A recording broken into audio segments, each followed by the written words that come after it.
ಗಮನ ತಗೊಳ್ತಲ್ಲ ಆ ದಿಶೆಯಲ್ಲಿ ಒಂದೊಂದು ಹೆಜ್ಜೆ ಇಡ್ತಾ ಇದ್ದಾರೆ ನಮ್ಮ ಇಬ್ಬರು ಇವತ್ತಿನ ಜೋಡಿ. ನಮ್ಮ ಶಶಿಕಾಂತ್ ಪಡಸರಿ ಗುರೂಜಿ ಪ್ಲಸ್ ನಮ್ಮ ಚೋಣಪ್ಪ ಪೂಜಾರಿ ಅವರು ಇದನ್ನು ಮೇಂಟೈನ್ ಮಾಡಿ, ಜೊತೆಗೆ ತಾವು ಬರುತ್ತಿರೋದು ಫಂಡ್ ಏನು ಬರ್ತದಲ್ಲ ಆ ಫಂಡಿನ ಬದಲಾಗಿ ಕ್ಲಿಯರ್ ಪಿಕ್ಚರ್ ರೈತರಿಗೆ ನೀಡ್ತಾ ಇರಬೇಕು. ಸಾರ್ವಜನಿಕ ಮೇಲೆ ಹೇಳ್ತಾ ಇರಬೇಕು.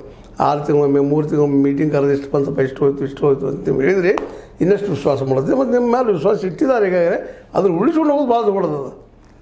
ವಿಶ್ವಾಸನ ಪಡ್ಕೊಳ್ಳೋಕ್ಕಿಂತ ವಿಶ್ವಾಸ ಉಳಿಸ್ಕೊಂಡು ಬೆಳೆಸ್ಕೊಂಡು ಹೋಗ್ಬೇಕಾಗಿದೆ. ಅದರಲ್ಲಿ ಇಬ್ಬರಿಗೂ ಅದ. ನಿಮಗೂ ಒಂದು ಭವಿಷ್ಯದಲ್ಲಿ ಒಂದು ನಾಯಕತ್ವದ ಗುಣಗಳು ಬಂದಿದ್ದಾವೆ. ಜೊತೆ ಜನಸಾಮಾನ್ಯರ ಜೊತೆ ಕೂಡಿರಪ್ಪ ಅಂದ್ರೆ ನೀವು ಹೇಳೋ ಅವಶ್ಯಕತೆ ಇಲ್ಲ, ದೊಡ್ಡವರು ಹಾಗೆ ಆಗ್ತೀರ ಅಂತ ನಮಗೆ ಅನ್ನಿಸ್ತದೆ. ಇದು ನಿಮಗೆ ಲಾಯಕ ಆಗಿರ್ಬೋದು, ಆಗದೇ ಇರ್ಬೋದು. ಆದರೆ ನೀವು ಈ ರೀತಿ ಹೋದ್ರಿ ನೀವು ಯೋಗ್ಯ ಹಾಕೋದ ಗಾಂಧಿ ಹೆಜ್ಜೆ ಬಿಡ್ಲಿಕ್ಕೆ ಹೋಗ್ಬೇಡ್ರಿ.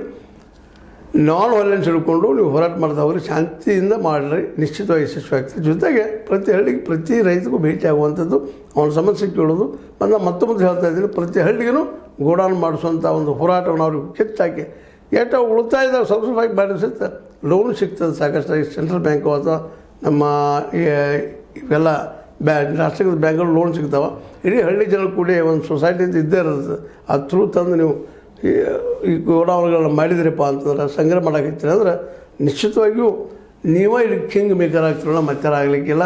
ಯಾಕಪ್ಪ ಅಂತಂದ್ರೆ 224 ಪ್ರಾಮಾಣಿಕರು ನೀವು ಆಡಳಿತ ಮಾಡುವಂಥ ಕೆಲಸ ರೈತರನ್ನ ಹೋಗುವಂಥದ್ದು ಸಾಧ್ಯತೆಗಳು ಹೆಚ್ಚಿದ್ದಾವೆ ಅಂತ ಹೇಳ್ತಾ, ಇದು ನಿಮ್ಗೆ ಲೈಕ್ ಆಗಿರ್ಬೋದು. ಲೈಕ್ ಮಾಡಿ, ಶೇರ್ ಮಾಡಿ, ಕಾಮೆಂಟ್ ಮಾಡಿ, ಜೊತೆ ಸಬ್ಸ್ಕ್ರೈಬ್ ನಿಲ್ಲಿಸ್ಬೇಡ್ರಿ.